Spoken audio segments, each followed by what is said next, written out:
Good morning, ladies and gentlemen.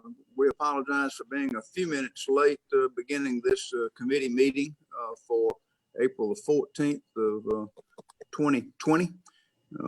It's about 9:15 now, but understand we are live now on Facebook as well as live on Macon-Bibb TV. So pursuant to the instructions from the President of the United States, the Honorable Donald J. Trump, Governor of the state of Georgia, Honorable Brian Kemp, as well as Mayor of Macon-Bibb County. The Macon-Bibb County Committee meeting scheduled for Tuesday, April the 14th, 2020 will be available to the Macon-Bibb County Commissioners by video conference only for the 9:00 a.m. Committee of the Whole meeting. Commission chambers will be closed to the public and the press, and we follow the recommendation from the White House to limit public gatherings for the next 2 weeks or so in order to slow the spread of COVID-19. Therefore, the public and press may only access the meeting simultaneously online at www.maconbibb.us or www.facebook.com/Macon-Bibb County. So welcome. We wanted to start this morning with a series of updates and announcements for the commissioners as well as to the public. And I understand that Spencer Hawkins is with us this morning. I've asked him to give us an update in the form of announcements on the weather that we've had come through Macon on Sunday night, early Monday morning. Spencer, are you there? Can you hear me? Yes, sir. Can you hear me? I can hear you now. Go ahead. Please give us an update on the weather report and what happened to us.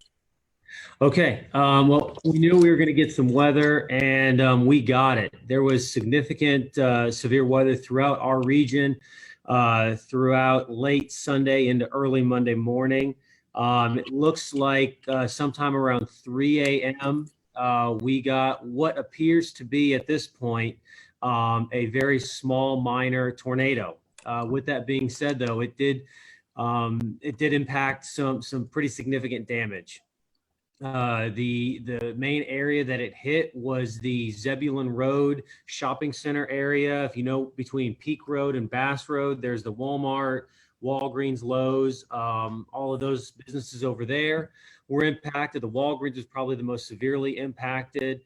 And then it looks like it moved on and went to a housing development, a neighborhood behind the new lofts that were built, and knocked down tons of trees and impacted some homes back there. We have contacted the American Red Cross. They're working with some of those folks that were impacted. And we have also working with the National Weather Service to get an official determination on whether it was a tornado or not. However, working with some of our local meteorological experts, it looks like it was a tornado, but we still have to get that determination from the National Weather Service. So any quick questions on the severe weather? Any questions from any of our commissioners of Spencer about the weather or the damage that we had? Oh, and no injuries, no fatalities that we've been reported to us. So we got very lucky. That is good. No doubt about that. Interestingly enough, let me make a comment or two. Our county manager, Dr. Keith Moffitt, sent an email out a week or so ago to our employees, all employees, and in pertinent part, Dr. Moffitt's email to our employees says this: while the governor's order classifies government work as essential and to remain open, I want you to know, and I view you as essential for a completely different reason. In challenging and uncertain times, people seek some sense of normalcy and look forward to a return to better times. We are that sense of normalcy. We are the bedrock foundation for our community. We are the community's sense of normalcy that they can look to and see that there is some normal aspect of life. We continue to serve our friends, families, and neighbors. They see law enforcement patrolling the streets. They see firefighters protecting us. They see the trash being picked up. They see checks being cut for services rendered so their businesses can stay afloat. They see legal services being provided. They see commission meetings still happening. They see traffic and stoplights still being repaired. They see the road repairs happening. When they walk through a park with their family, they notice that the grass is still being cut. They are watching our new online health and wellness videos and so much more. Interestingly enough, this tornado comes through, and we had this report from Rob Riles and Facilities Management. He says the traffic signals, Zebulon at Peak Road, all signals gone. In addition to the Walgreens storefront, short on three-phase feeding at Walgreens, caught Georgia Power pole on fire, stopped work for a while, but finishing up late. At the intersection of Zebulon Road and Plantation Drive, some signals gone, signals replaced, up and running. At Montpelier and Pinona, some dangling signals replaced, up and running. Approximately 20 traffic signals broken down and replaced. Power out at two intersections, 2nd Street and Gray Highway. Georgia Power restored about 4:00 p.m. Bass, Foster, and Zebulon Power restored. Traffic signal cabinets repaired. About 2:30 signals back up and running. North side at Tom Hill, not working, bad CPU problem, lighting repaired and up and running. Arkwright Road and Sheridan Drive, not working in flash, repaired, up and running. And again, so much more. And I told, it's almost prophetic that Dr. Moffitt would mention repairs to street lights and stoplights and intersections. And less than a week later, here we have this tornado come through and do all this damage to streetlights. So I've told Rob Riles, I'm proud of him, proud of his team, but I'm proud of everybody that seems to be pitching in during these very difficult times. And I just think it's commendable that our employees are doing such great work and continuing as we kind of go through this a period of strange and uneasiness with this COVID-19. Speaking of COVID-19, Spencer, if you're still there, I wish you would give us an update on COVID-19 and in particular the developments at Navicent Hospital. Please, sir. Yes, sir. The Health Department releases numbers. We'll start with the numbers first. Health Department releases the numbers at noon and 7 p.m. each day. So the numbers from 7 p.m. last night, statewide in Georgia, 13,621 cases, 480 deaths. Macon-Bibb County specific, 73 cases with 1 death. We're continuing to work very closely with the Health Department and making sure that we are working with them and providing what information they need and being good partners. With this COVID-19, the guidelines are changing almost daily. And so we're having some good time. We're having a good time working with everybody and making sure that we're getting the latest information and getting it out to everyone, all of our citizens that need that information. As far as Navicent Health, we are working with Navicent Health very closely with the Georgia Emergency Management Agency. And all of our partners, should a temporary hospital need to be set up. We know yesterday the governor announced that Macon would be a site for a temporary hospital. And we've been in conversation with all of our medical partners to ensure that we are prepared should something like that be necessary. Nothing has been officially signed as of yet. But we are still working to make sure that should something happen, we're ready to respond. May I ask Questions? Yes, Spencer. I understood the governor to say this would also, Macon would also be another testing site.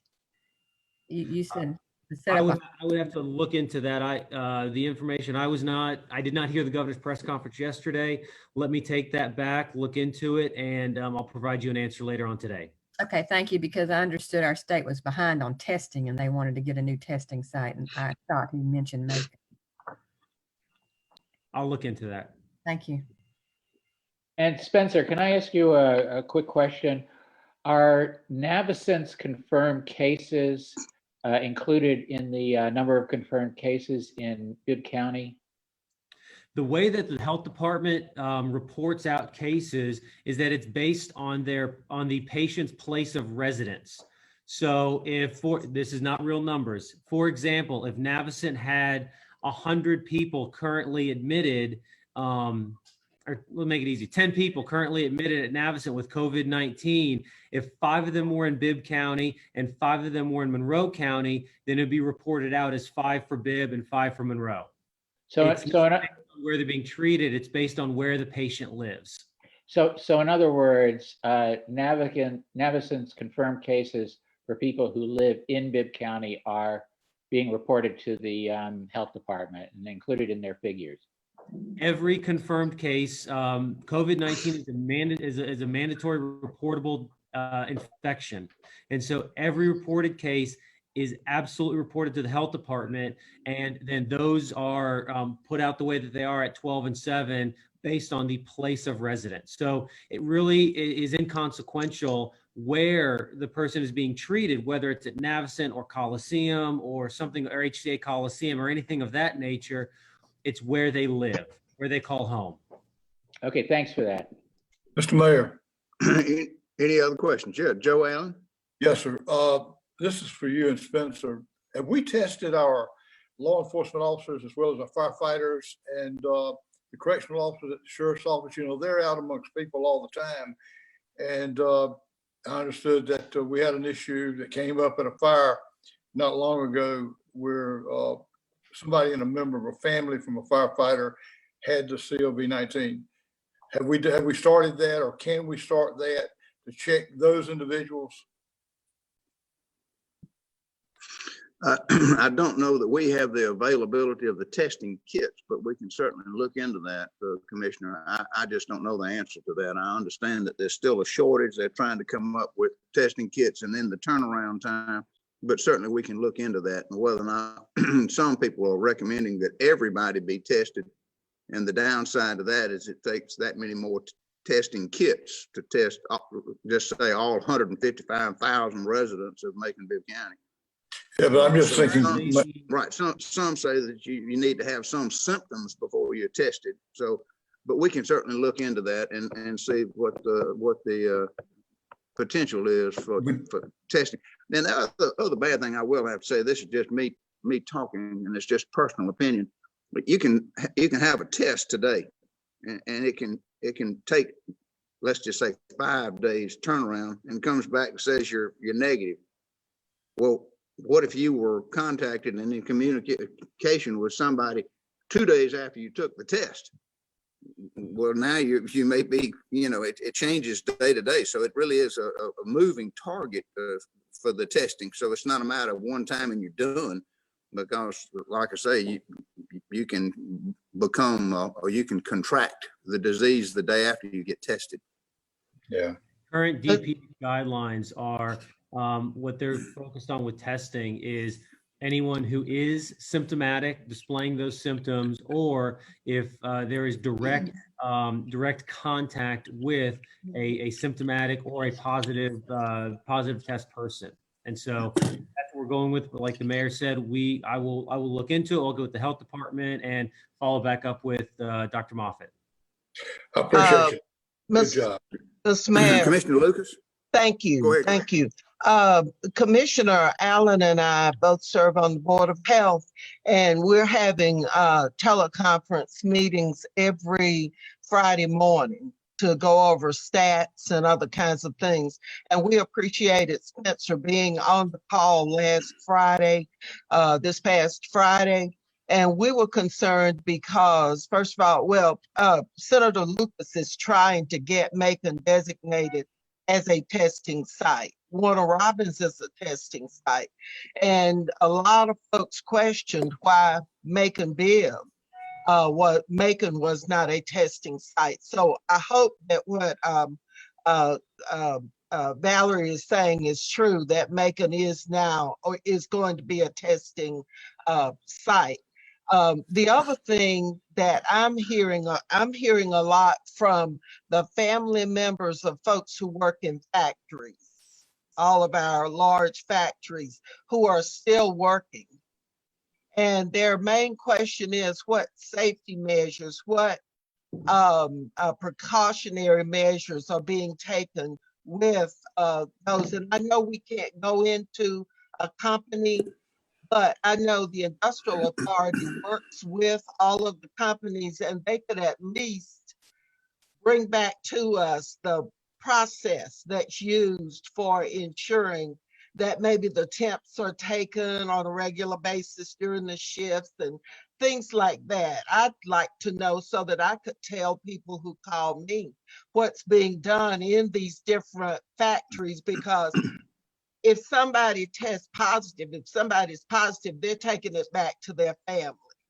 And it's just back and forth. So that's a concern that's been expressed, and the health department is working on that. But I'd just like to know if others have those similar concerns and would like for us on the Board of Health to continue pursuing getting that information. You sure, and I think good point, Commissioner Lucas. I would say that the governor's order specifically exempts critical infrastructure and says that that's one of the exceptions to the shelter at home place. But even so, there is a list of precautions that the employer is supposed to take to ensure as much social distancing as is possible or feasible in the place of employment, and employees are rotated and shifted and moved around. So inside in the governor's order are the list of requirements. And so, yes, I certainly think we can call on all of our employers, and I've been contacted by some of them that tell me how they're taking this seriously, and they're trying to take steps to ensure that no employees that show symptoms are permitted to come to work. They're told to stay home, et cetera, et cetera. Information, is that written somewhere? Is that available? The governor's order? No, the process that employers are putting their employees through to ensure that no one's, got a fever or, that the distance requirement is being kept. Because it's my understanding from some family members that the distance requirements are not being right. kept. But the list that I'm talking about is actually contained in the governor's order. So it's the list of things that the employer is supposed to do if they are remaining open as critical infrastructure. So may I ask, may I follow up? Yes, sir. And I guess the question is more for legal. What is Macon-Bibb County's ability to create some type of minimum requirement surrounding PPE or safety? Right. I'll let the county attorney answer that. Here too, so I wouldn't mind if they chimed in as well. Sure. And if I heard the question right, Commissioner Watkins, is what is Bibb County's ability to enforce, try to regulate additional safety measures for employers? Correct. But even did I hear that right? The governor's already set forth. Because of the governor's order, we cannot do anything different than what's contained in his order in terms of social distancing. And what the order says is, if you're critical infrastructure, you can go to work, but you've got to try to maintain these certain things that Commissioner Lucas and the mayor were talking about a second ago. We can't vary from that at all under the terms of that order. We have very little control over, legal control over what we can impose on local businesses, because of that statewide order superseded our ability to regulate it. What we can do is encourage people to maintain social distancing and follow safety procedures. We can do that, and we can try to disseminate information, but we have very little authority, actually no authority, to impose any additional regulations not contained in that governor's order. So you mentioned not being able to supersede the regulation, but to enforce the regulations and I guess monitor compliance. Is that right? Is that within locals' purview, or is that we're expecting the state agency? No, we can, the local government through the sheriff's department can enforce, to the extent they can, the shelter-in-place order of the governor. We do have that authority. We can't vary from it. But for example, if somebody were violating it and we knew about it, the sheriff can take action. All right. Logistically, how would that work for, Commissioner Lucas just mentioned that she's heard anecdotally of some places that may need some type of review. So how logistically do we make that happen?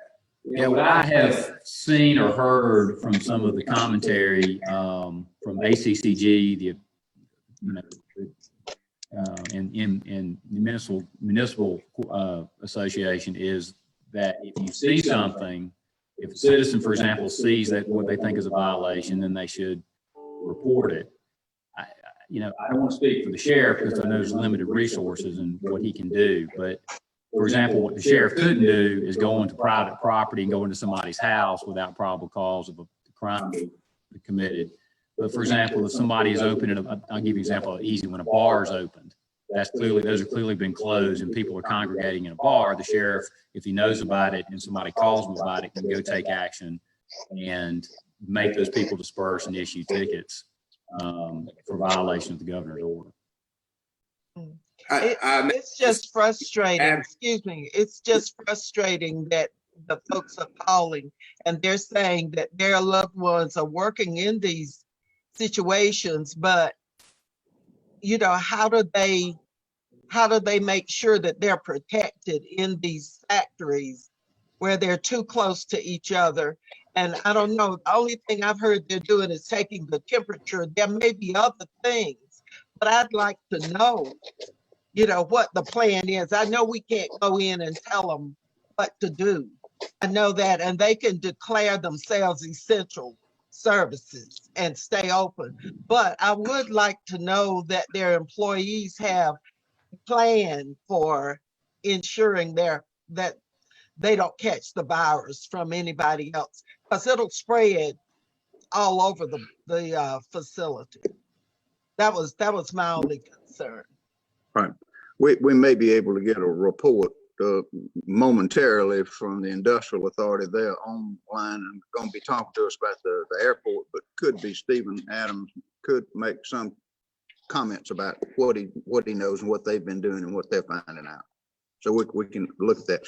I wanted to move on and give you a brief financial report. Commissioner Watkins, Chairman Watkins, wanted to not to completely get away from the regular reporting process, and so we have had the finance director, Christy Alucci, send out and email out the financial report for the month of February, as I understand it. So we're running a little bit behind with that. But Christy, if you're available to kind of run through this quickly, and like I say, commissioners, we sent this out to you, and we can do a better job of sending out information by email that you want and that you feel like you need and request. Christy, are you there? Yes. Good. Why don't you take us through your report, please, ma'am? Basically, this report is for February. We haven't closed March, but I will go over, I did run a preliminary one for March, and it's very similar to this report. We are at 84% of revenue collected, which is exactly in line with where we were at this period last year through February. For March, we are at 88%, which is exactly where we were at March for last year. So both of those months now are in line. We should be at about 70% for the month of February, and we do have several line items that are or several departments that are a little over their 70%, but each one of those are the ones that we've discussed in the past. Board of Commissioners, that's because we've paid our audit fees. The mayor's was due to some contingencies paid in advance. County attorney is a new one that showed up, and that's because outside, we've got some fees in outside counsel that have been paid. Small business is still the Operation Hope, and industrial and urban development is the $350,000 economic development that we pay out earlier in the year. So each one of those is pretty much in line with what we've seen every month. like I said, I did look forward to March. I just didn't present March because we don't have some fuel posted. And every one that was showing up so far in March without having closed is no new departments. So we won't be expecting anything different next month unless something unexpected hits in the next few days. Well, thank you for that, and everything is looking pretty solid. I was curious, the two pieces that kind of stand out to me, and I'm curious when you think they'll hit, but I assume that our sales tax is going to take a dip, and I'm also concerned about the hotel motel tax and how that's going to affect the trickle of how we transfer that out. I did look at both of those, and they're not trending yet because hotel motel is 2 months behind. The tax commissioner collects it, and then we get it the following month. So that's going to take a little while for that one to show up. It wasn't trending anyway specifically. I also did look at the SPLOST. We're actually for the month. Let me find that report. We let me see. We are about 30 for the March revenue. It was about $33,000 more than prior March. Is it lagging? Is it lagging a month or two, or It lags a month. 1 month? Okay. So what we received March is February's, and it was about 30 some odd $1,000 more, which you think more, that's great. But, you know, normally we're expecting or hopeful that it's $100,000, $200,000 more. So where I'm saying it's not behind yet, we probably should have seen a bigger increase than that over the prior year, or would be hopeful that that would be the case. You And think I would it say are? by next month, we might be able to trend that one. And it might be a little bit longer for the hotel motel, but I was keeping an eye on that, and I haven't seen anything specific for those, but we might be able to see those in the next couple months. Okay. Any other questions or comments, Commissioner Watkins? Have the outside agencies and hotel motel dependent agencies started reaching out yet? No, Okay. not to me specifically, and Dr. Moffitt sitting here, and he also responded no. I would imagine that if they were going to do that, they may be waiting until they have their budget hearing and address it at that time. Okay. If it is okay with everybody, let me move on. And as we're fixing to go into official committee of the whole business, I want to get the clerk to do a roll call and see who's on here so that we can confirm a quorum and be sure we're ready to go with that. Janice?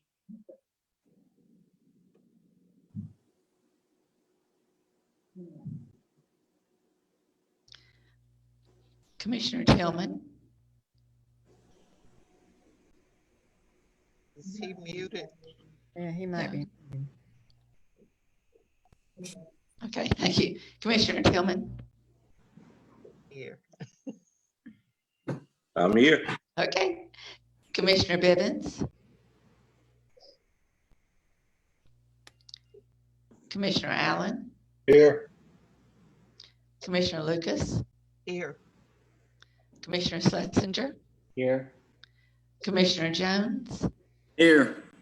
Commissioner Shepard, Here. Commissioner Watkins, Here. and Commissioner Wynn. Resident and accounted for. Excellent, thank you. We've got a quorum of nine in attendance. Bivens being the only one that's not with us right now. Yes, sir. So the first item is approval of the minutes. The minutes of our March the 24th meeting have been circulated with any changes or corrections that anybody noted. If not, can I get a motion and second to approve the minutes? So moved. Second.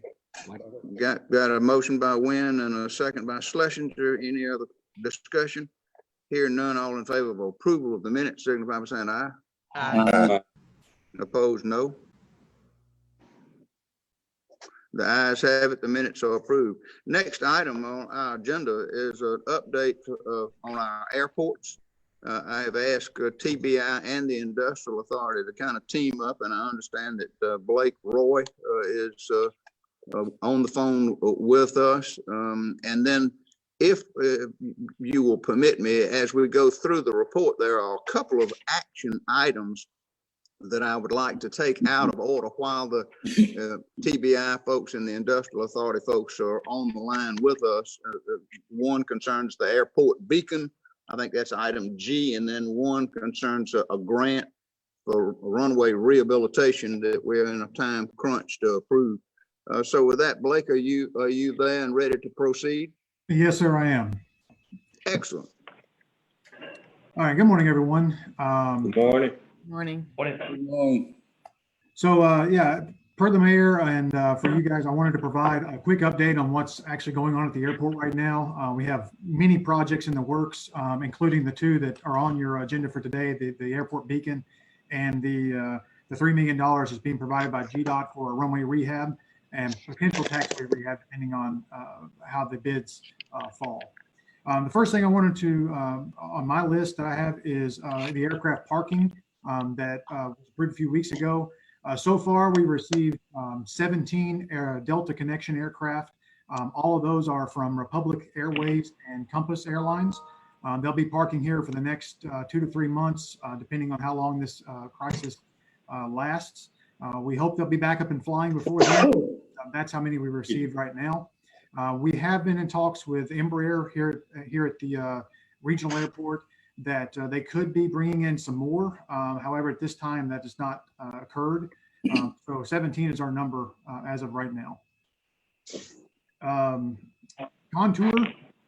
Contour Airlines is still operating their normal schedule. They haven't cut back any flights. They did talk about it for a while, but recently we had a call with the Department of Transportation, the U.S. Department of Transportation, and they have decided, based on that call and the guidance they were provided as related to the alternate EAS service, they will continue operating. Is there a question? What sort of passenger load do they have, Blake? So it's very minimal, 1 to 2 per flight usually. I think last week they had one flight that had 12, but that's the highest numbers we've seen in the past couple of weeks. Okay. Go to MaconTV.com. The next topic I have is the airport beacon, which the mayor mentioned is item G on today's agenda. Our airport beacon at the regional airport has been out of service since last October. We've been having kind of intermittent issues with it over the past few years. We've put quite a bit of money into it trying to fix it. However, due to, this is a picture of it here of kind of what we're looking to install. It's currently on top of one of the Macon Water Authority's water towers, about a half a mile from the airport. And it's an old beacon from the 1970s. And they're phasing those out of service. So it's very hard to find parts and to find people to work on those now. So we're going to install a new beacon. It's an LED type beacon like you see here on this pole. And this is a 55-foot pole and it does tip down. So it's much easier for maintenance purposes. And we'll hope this beacon will last us several more years. So that's on the agenda today for discussion. The next thing is we received several calls related to the COVID-19 crisis as far as the terminal is concerned. Is it safe? Is it clean? What are you going to do in the event that we have an outbreak in the terminal or someone comes through that's positive? This question has also been raised to us by TSA in case there is an actual confirmed case that comes through the airport.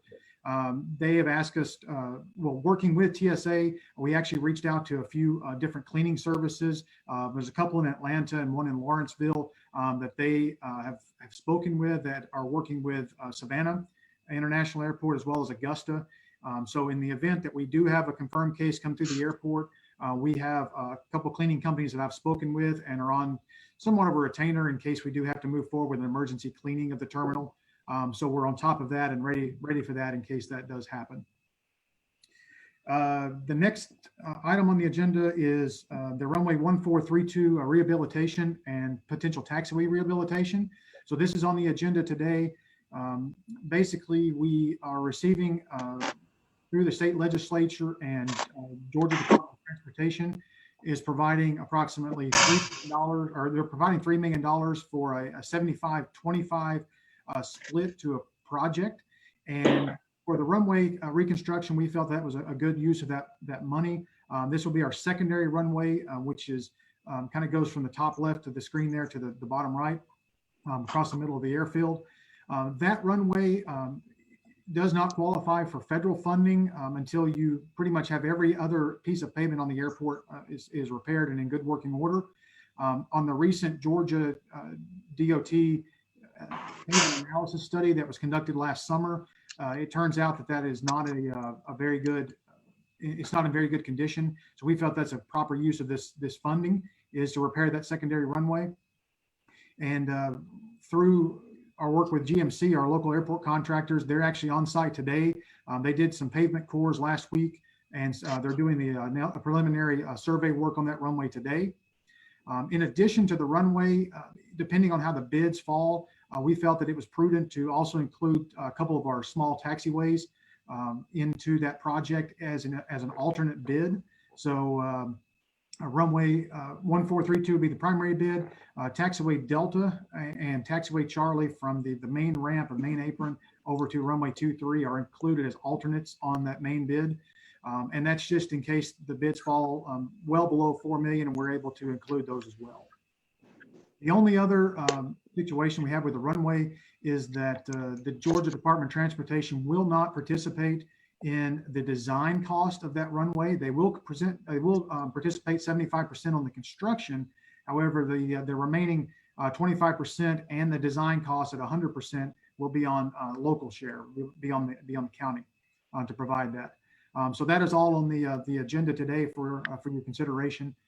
Is there any questions related to that project? Yes. Well, there may be, but let me segue over. Stephen Adams is ready, I think, to pick up and give us more information about the runway rehabilitation project and kind of what we're proposing. Stephen, are you there and ready? And then we'll come back. Commissioner Wynn, I see you want to, yeah. So I'll come back and get you. But Stephen, can I segue over to you at this point, sir?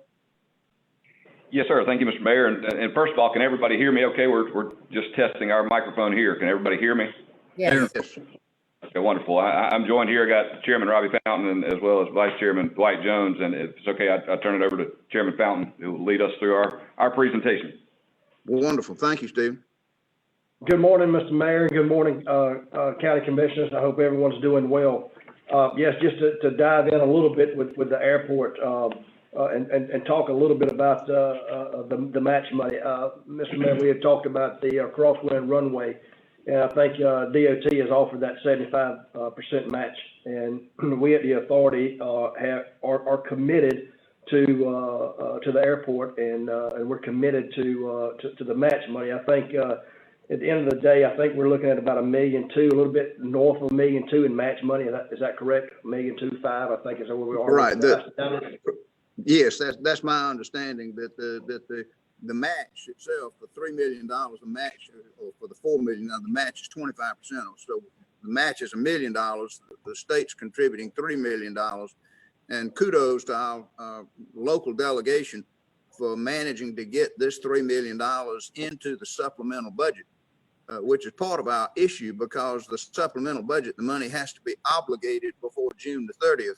Obligated means you've got to have a contract in place. So we're under a real time crunch. Plus the design cost, it's about $220,000, I think, that has to be paid for locally 100%. So yes, our part of this is about $1.2 million, $1.25 million. Yes, sir. And with that being said, we have the team here at the authority have, along with Kevin Brown, have looked at the numbers, and looks like the airport fund, the one that is the rental fund that currently houses Robbins North, as far as Embry-Air and Stevens, that's the account that we hold here at the Industrial Authority. As we run some preliminary numbers, I think the authority can float the $1.25 million in advance, and it looks like that fund over the course of a couple of years will be able to pay back the Macon-Bibb County Industrial Authority to make us whole in this effort. And this sounds, Robbie, thank you very much, but this sounds a lot like what was presented to us as we were talking about the Dean Baldwin project. and letting the airport fund provide some of these improvements to that area of the airfield to be an incentive, not just to Dean Baldwin, but to others. And then the money being advanced by the industrial authority to the airport fund and being paid back as the airport fund is able to reimburse the authority. That's correct. All right, so same thing. By the way, I cannot see you, Robbie. I can see Stephen. I can hear you, Okay. but I can't see you. Does anybody else have the same issue that I do? No.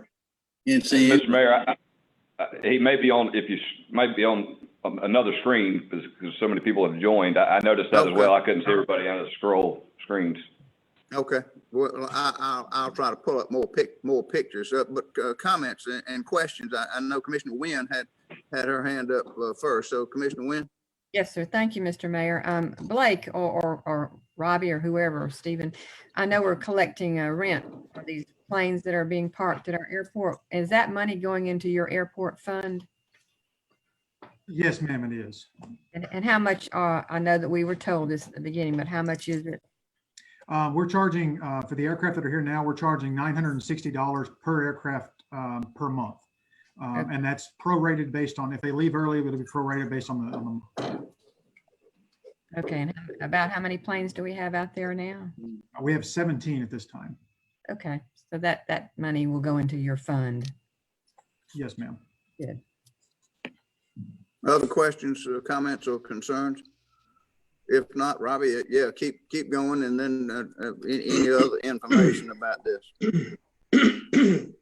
Okay, and like I say again, Mr. Mayor, the authority has looked at our finances, and Commissioner Wynn, these are, as you talk to Blake too, that these are different funds too that we have, that the authority has versus what the airport has.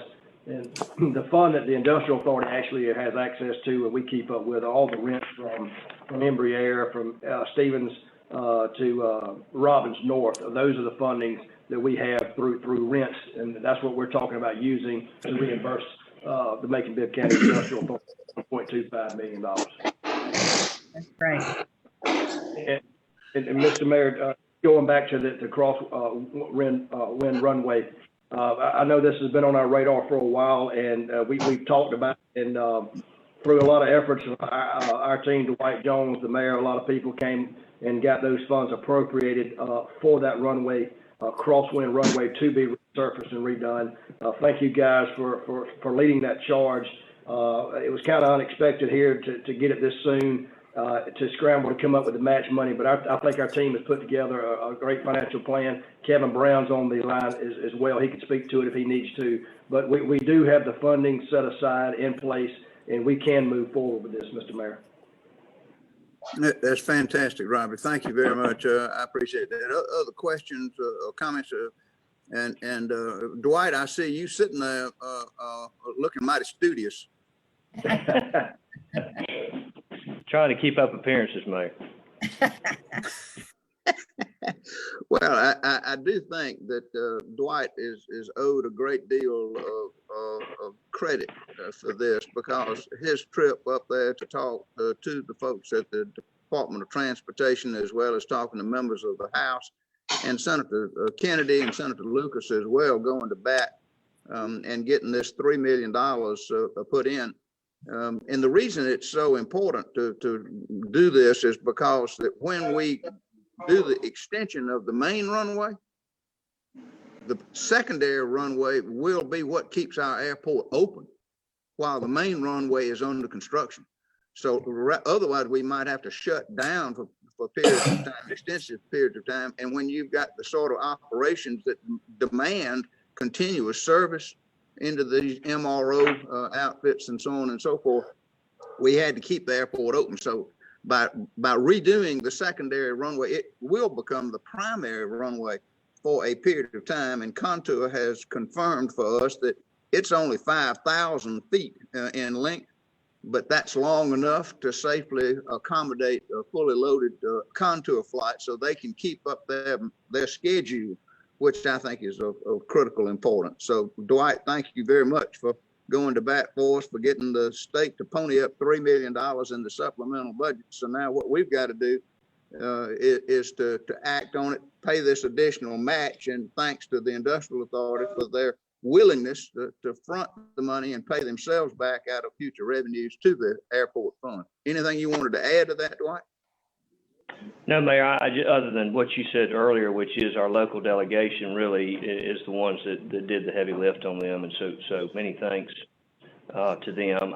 Mayor, again, I know y'all have a busy agenda, but if you want any of the industrial developments at the airport, I can comment a few minutes about that, but I don't want to impose on your time. Oh, no. I think we would all be very interested, especially knowing what's going on out there. So take a minute or two and bring us up to speed. Yes, sir. My pleasure. Well, quickly, and ladies and gentlemen, I apologize that this is not the rosy picture that I've been fortunate to give you the last several years, but it's not horrible at this point. But just kind of making the rounds with our industrial tenants at the airport. Stevens Aviation, if you remember, has a Gulfstream platform. They were in a startup mode when they took occupancy, and so they kind of had a longer length of time before they probably became profitable. They've got some work right now. They are still open, but obviously they are not doing as much work as they were previous to the COVID-19 crisis. In the case of Embraer, Blake's mentioned earlier about our 17 aircraft. We worked really hard 4 or 5 weeks ago with Embraer, hoping we might get as many as 100 or more airline transport aircraft at the airport to generate more fees for the terminal. Unfortunately, as you probably saw some weeks back after their last quarter, Embraer posted around a $280 million loss. And so they have suspended operations, and they, in doing so, have not attracted the volume of airline transport aircraft we hope to get. Talking with Blake and with Doug Failwer, we all believe this far into the crisis, whatever aircraft are going to be grounded, more than likely have, so we don't anticipate getting much more, if any, we already have. I have spoken with Embraer's leadership, and they still are very upbeat. They feel like this is a bump in the road, and they still are excited about their location, so fingers crossed there. In the case of the state and the Robbins North, they're continuing to have their operations and not gotten any negative vibes from their operation. I do have a call later this morning with Dr. Allen just to check on them and see how they're doing. For Dean Baldwin, obviously this was a big hit for them. Most of their business comes from airline transport painting. Ms. Barbara Baldwin, I think y'all remember, hopefully meeting her in her other existing facilities. UPS is giving her a lot of business, thankfully, and that's keeping her going. She has pumped the brakes a little bit in that she's still committed to the project, but she's moving forward partially. She wants to defer some of the hangar construction 4 to 6 months. But at this time, if you've been out to Avondale, the site is rough graded, almost finished graded, and we actually have one of the hangars still on site and should begin construction here in the next few months. So again, still committed to the project, but she's moving forward cautiously, and we feel like that's appropriate. Lastly, Project Dragon, you might remember we came to you a few months ago.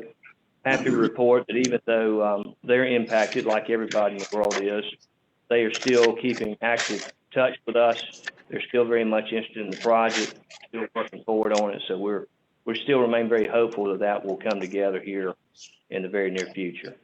And Blake, I don't know that we mentioned it, at Middle Georgia State University at Downtown Airport has suspended the FBO operation, but they are continuing to look at expanding on field, and we're continuing to have discussions with them. Obviously right now it's not a great time, but they have taken possession of their 2 new aircraft for training, and provided, obviously we don't get into a suspended situation here with COVID-19, they should double their student enrollment in the fall is the plan.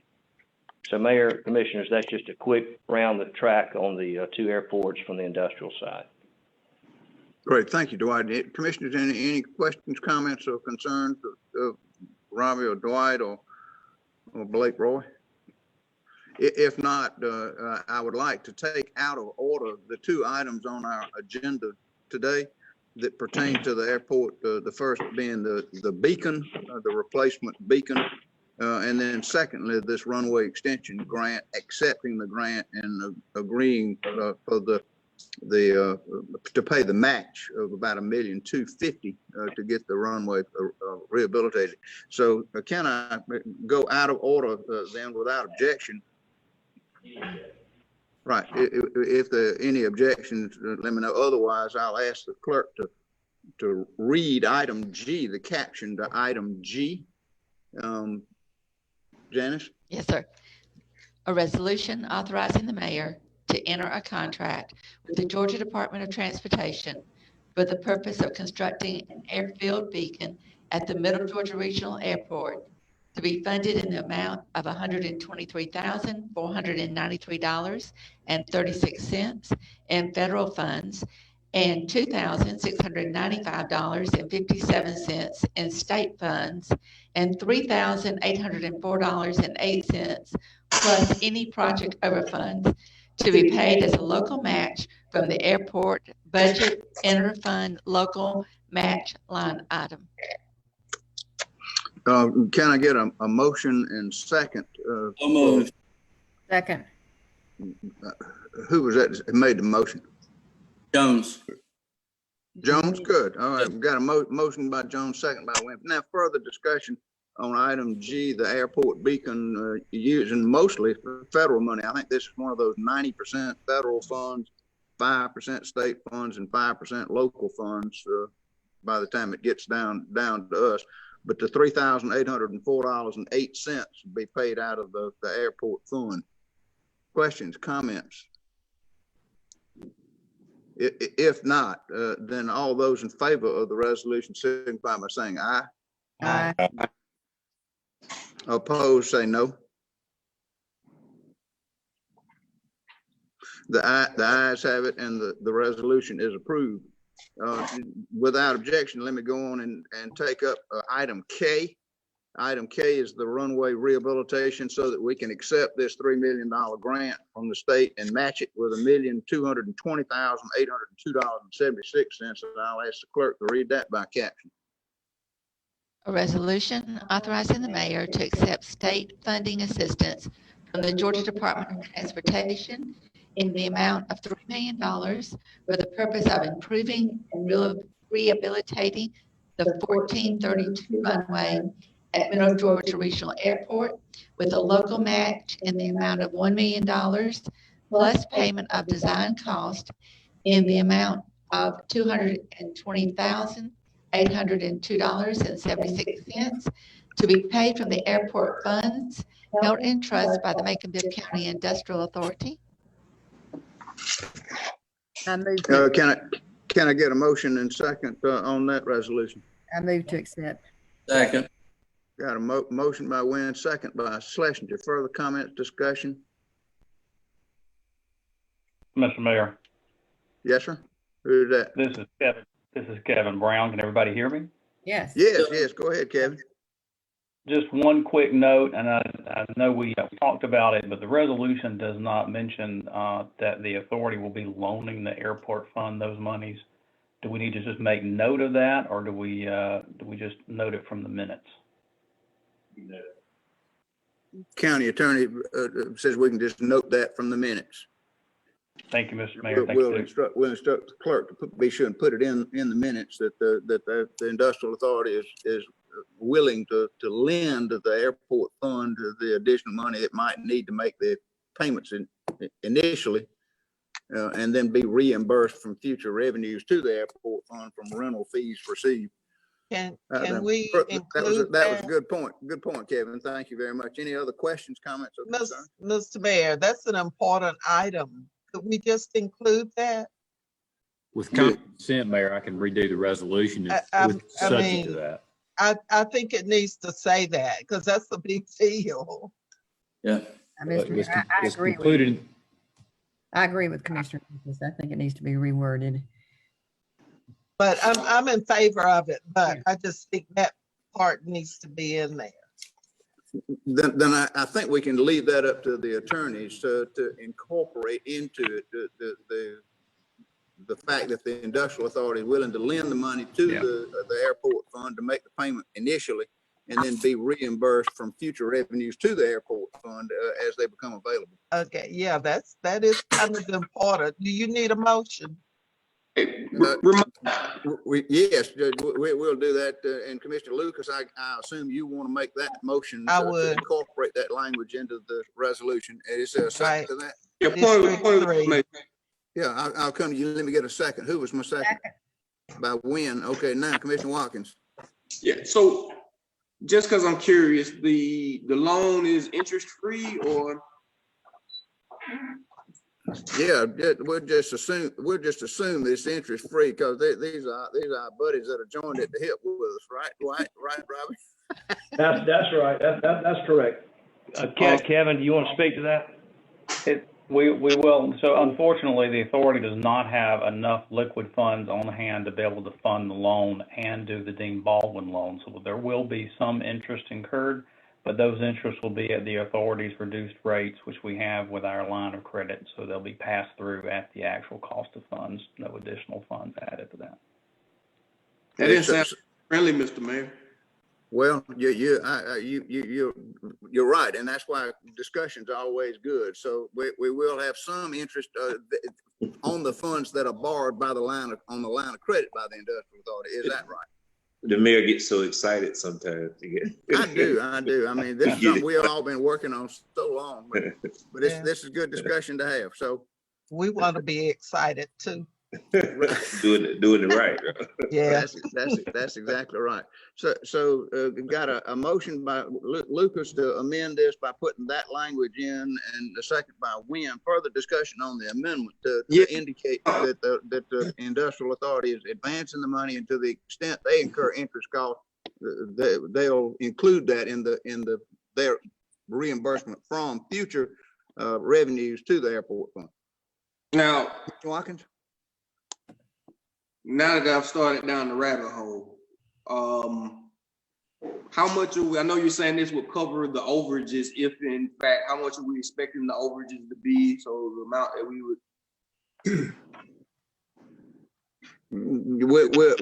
We're not anticipating overages. In fact, what the engineers are talking, GMC is talking about, is adding the taxiway projects as add-offs. So if the total comes in above $4 million, we strike them back out and don't do them and try to do them. And I used the wrong phrase. I guess I was referring to just thinking this is gonna exceed the amount that's in the current airport fund.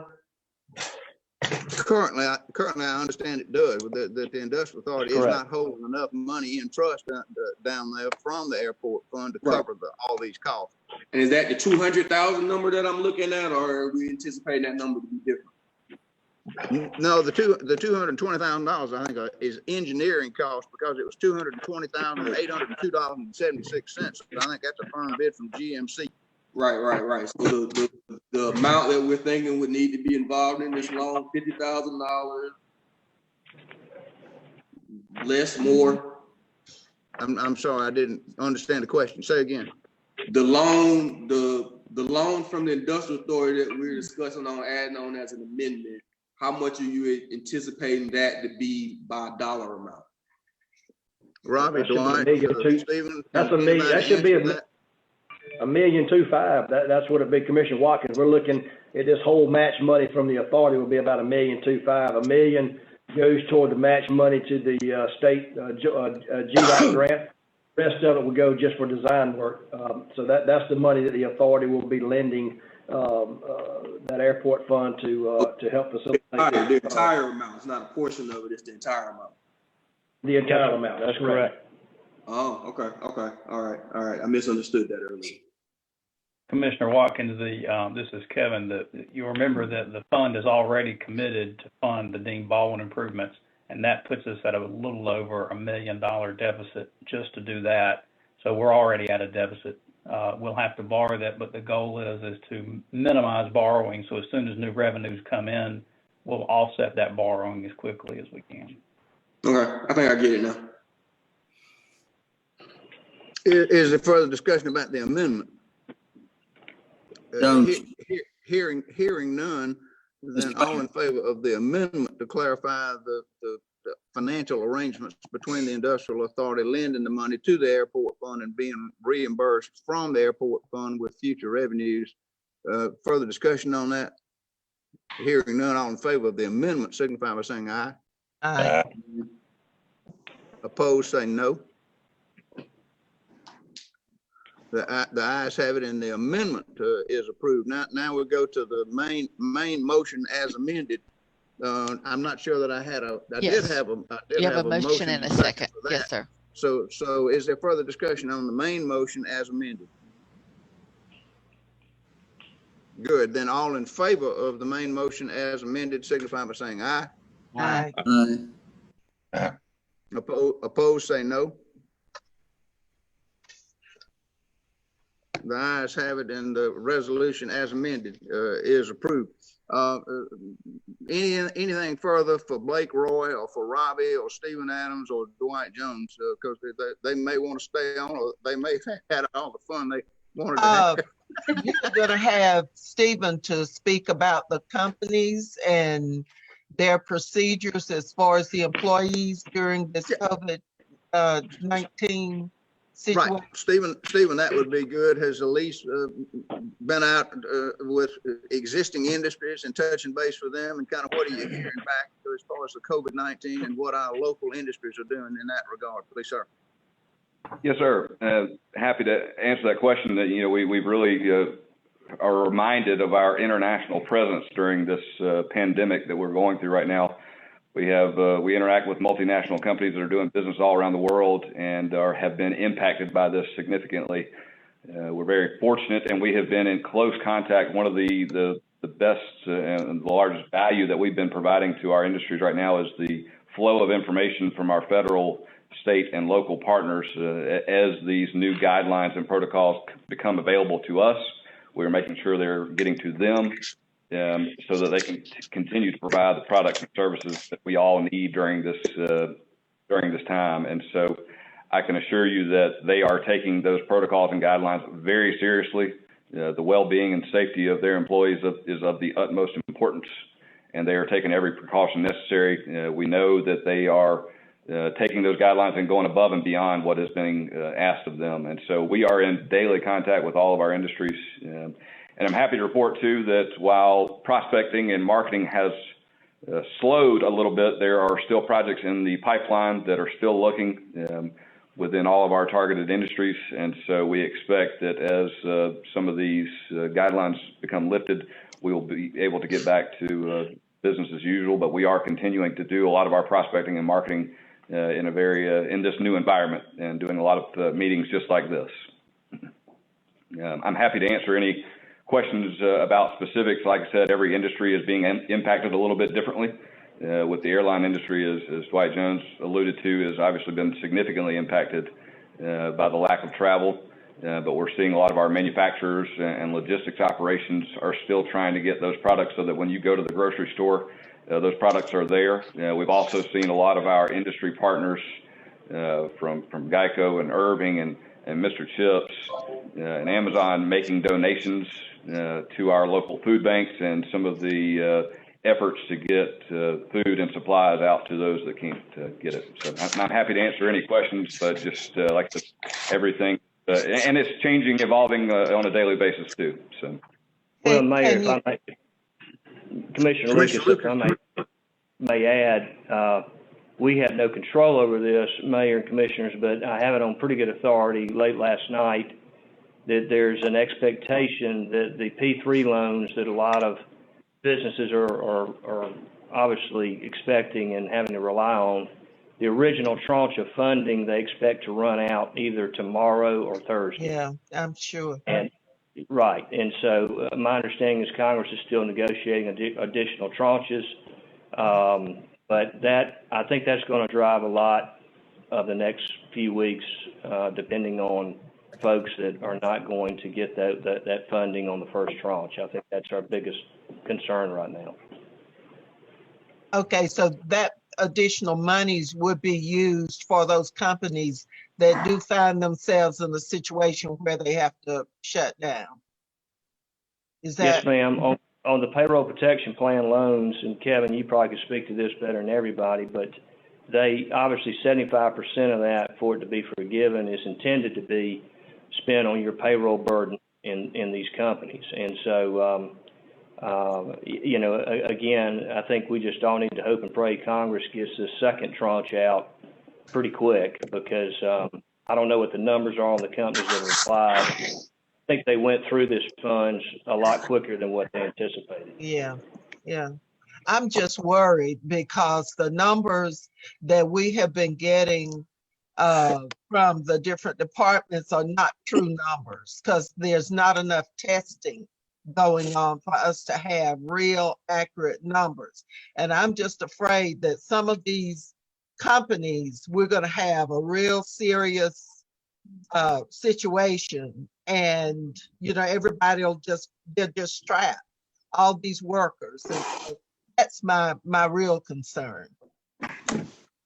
Well, this is a very difficult time, as you point out, Yeah. Commissioner Lucas, for all of us. So we share your concerns for workers who are involved necessarily in critical infrastructure and turning out products that we need just to kind of keep going.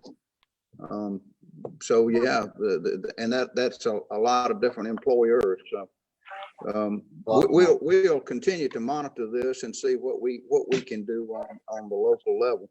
But that may be a pretty good segue then to move into the next items on our agenda. Can I do that? I think Jack Cote has called in. Jack, if you're there, are you going to help us with some of the information about the SWIFT, the Certain and Fast Supervision Grant? Are you there, Jack Cote?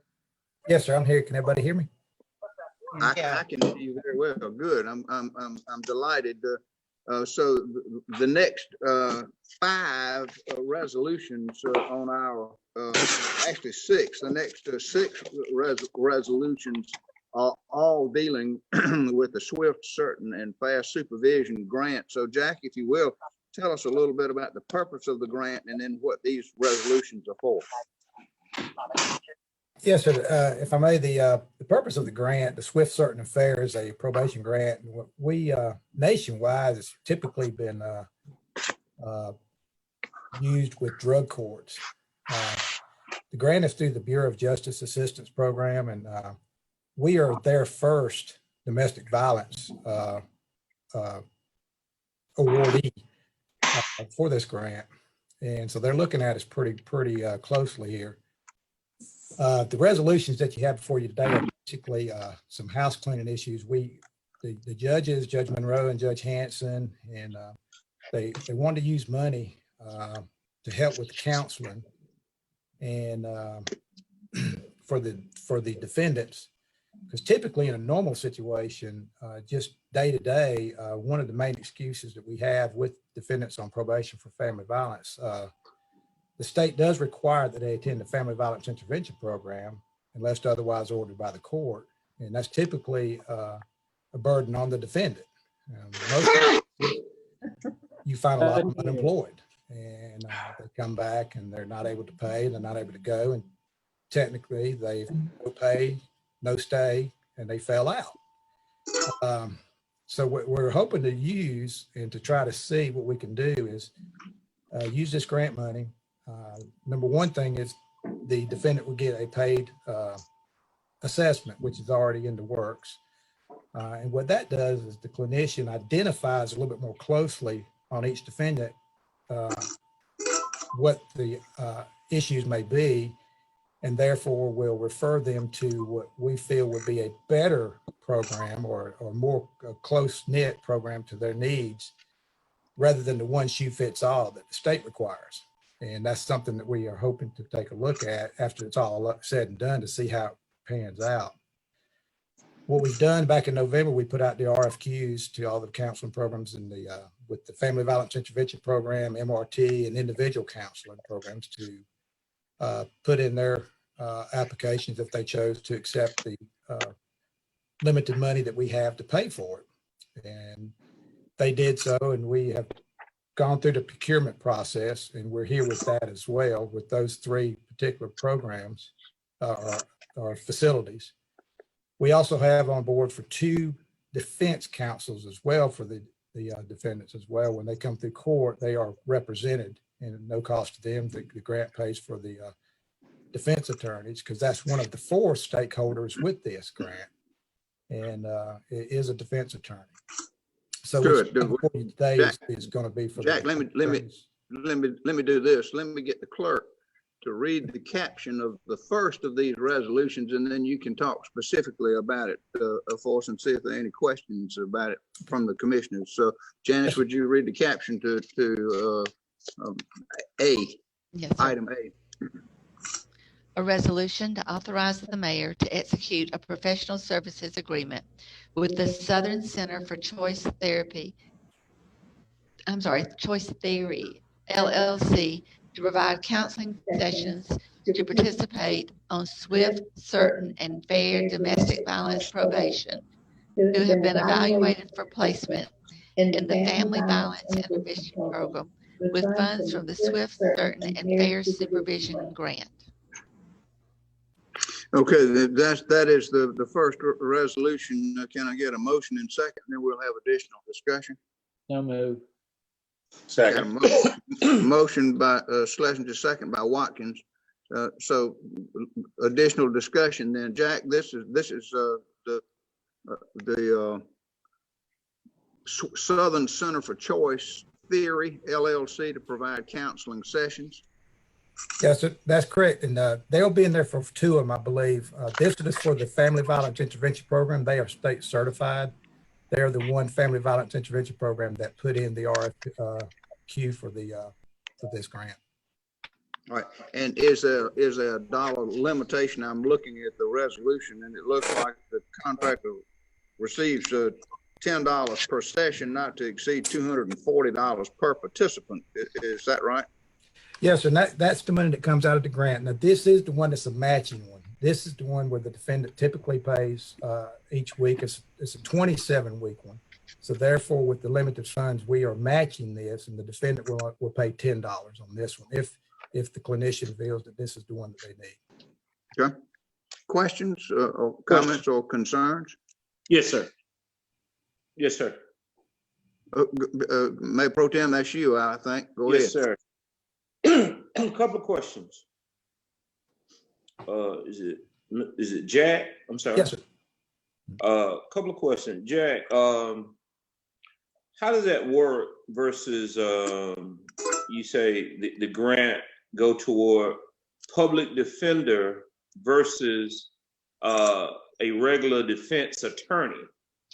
How is it determined, or is it all defense attorneys? Because Macon-Bibb has its own public defender's office that we help fund. So the question is, how does that work, public defender versus a regular attorney? And the counseling session that you speak about, is that in advance of the trial or going before the judge, or is that in the guilty phase if someone is found guilty, and then the grant kicks in to pay for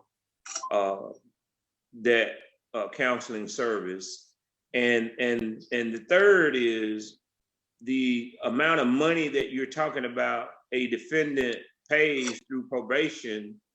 You know, I don't understand what you're saying as far as paying for that versus, and how does that correlate with counseling service? Because every defendant that sees a probation officer has to pay a certain amount of money. I don't know what the money goes toward, and maybe you can explain it. And I know I've asked 3 things, and I can repeat something if you don't understand or it's clear. Yes, I think I've got them. So if I miss it, please remind me. But first of all, that's all post adjudication. So the defendants usually go through their normal course of the hearings, and these are defendants who either are pled guilty or found guilty. Okay, so once this has gone through, then they are given some information on to go see a clinician. The clinician does the assessment, and then they come back to court for what we call a status hearing. And whatever the findings are on that, the court makes it they modify it as a condition of that defendant's probation. Typically, as far as the defense attorneys, with the grants, with all SCF grants, one of the stakeholders are going to be a defense attorney. And what this is it we did the RFQs on that, which will be coming up later, and this will put out there. We have so much money that we're able to put in for that as well to pay for a defense attorney. And these are the people that have responded and were accepted, that went through the procurement process. As far as the money goes for the counselor, we're trying to help the defendant. We're trying to absorb the cost, or at least help them for those that are a little bit higher in a normal situation, and at least match it, which is the case with the FIP. Because typically, if a defendant goes through FIP and they pay for their all 27 weeks and an individual assessment, they would be paying close to $800, in addition to any fines or fees they may have with the court. So this is where we're trying to help them out and eliminate that for them. Did I get all of them, I think, Mr. Tillman? Yes, sir. Yes, sir. The other one was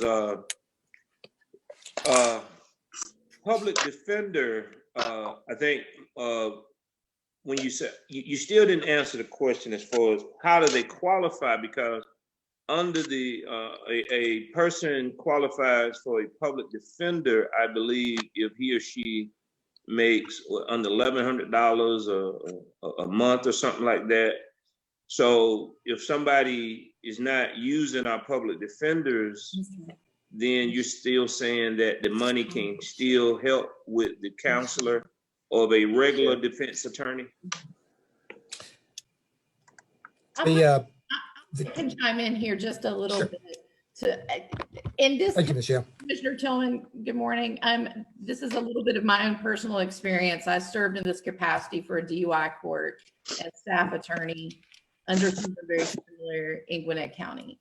So the two attorneys that are working with this program are specifically assigned to just this program. It's independent of a public defender. These are participants who have already gone through the court process and been sentenced or on probation. So the two attorneys that are going to be under contract for this treatment program are solely for that purpose. Those two attorneys will participate in staff meetings. They'll participate in the treatment process, and their role is to provide assistance for the probationer if there becomes a time in the future where they might be facing like a revocation because of a new violation, or for not complying with whatever term of their sentence condition might be, at issue. So their role is to really be on the backside of this process, but they're also part of the treatment team. So it's a little different than just serving public defense. So nobody's going to come back later and say, now we need funding to hire a person just to deal with this particular grant issue. It's already going to go toward attorneys that you all or the judges will already have assigned. So nobody's going to come back in a few months and say, now we need to hire a specific attorney just to deal with this issue. This is all grant funded at this point. And it is specifically for this treatment program. And I think the county attorney had an additional comment. Yeah, I have a comment that Michelle, I think, hit on it, but the funding from this, Michelle, is through grants, correct? Yes. And anybody in this program post plea or conviction or whatever on probation would be covered in terms of legal representation by that grant money. I think that was the question from Commissioner Tillman. Is that correct? Is that correct? That's correct. Yes, sir. Okay, thank you. The total grant. Mayor Pro Tem, anything further from you? No, sir. Okay. Commissioner Schlesinger, did I have you next, sir? No, I'm good. Thank you. Okay. Anybody else got a question or comment or concern about item A? Lucas, I wanted to ask what the total grant was. Jack, can you give us that? Yes, sir. The total grant was $595,000. And of course, that's spread out, between employee cost matches and stuff like that. We have, right now, we're hoping that once me and Mrs. Sharita Jones get together in about at the 6-month mark of starting it, we're gonna, right now we have about 110,000 that we can pay for the counseling. So. All right. So, final question, Mr. Mayor. All right, well, hold on just half a second, Mayor Pro Tem. My recollection is that Judge Hanson came before us a month or two ago, and we approved receiving the grant and the match, some of which was in kind and some of which, if I recall correctly, was actual financial match. We've already approved that. So what we're talking about now are contracts to implement the grant. This one with the Southern Center for Choice Therapy, LLC, but there'll be others, including the attorneys that have agreed to work for the amount of money that's available as we go through these. But other questions, comments, or concerns? Yeah. And I think this is a good thing, and I think, most vote will support it, but we're going to get questions from defendants. And so how does one qualify, and who makes the determination if somebody is qualified to receive the grant funding or the counseling services to determine why a person committed a family violence? That's a good question. Jack, can you help us with that? I mean, what the criteria are for selecting the participants in this program? Yes, well, the grant is targeted toward any of the domestic violence cases, misdemeanor cases coming through the state court of Bibb County. And then they go through the process. Some of them go through there and they're explained by the prosecutors of what the grant is about. And some of them can elect not to go through it and just be put on traditional probation, or some of them it just may be severe enough to where it's just going to be straight jail time. So it's going to be usually the normal process. And then if they decide to plead guilty or found guilty, then the judge, and they all in an agreement prior to the guilty verdict or guilty plea, they'll go through SCF court. Further questions, comments, or concerns? I have one small question, because the amount of money in this first one we're voting on, it doesn't have an amount. The other two have like 5,000, 5,000, 5,000. Is there not an amount associated with this first resolution? Jack, can you help us with that? Is there a Yes, I a can. total allocated for the Southern Center other than just the per person fee? There's a total amount to be spread out between all of them. Right now, we're looking at 110,000 is what I know we have available.